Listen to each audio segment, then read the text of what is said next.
কি একদিন আকাশ আগুনে ভরে যাবে, পৃথিবী গলে যাবে, চাঁদ হারিয়ে যাবে সূর্যের ভিতরে এবং এই মহাবিশ্বের সব কিছু ধ্বংস হয়ে যাবে।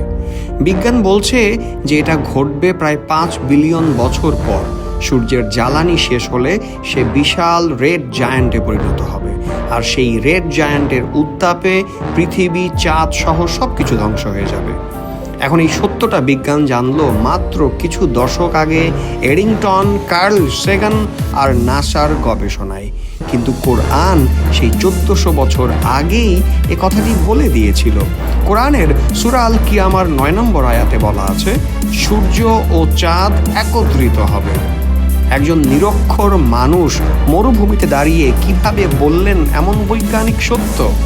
এই আয়াত মনে করিয়ে দেয় জ্ঞান, বিজ্ঞান ও ঈমানের সংযোগে লুকিয়ে আছে এক চিরন্তন বাস্তবতা।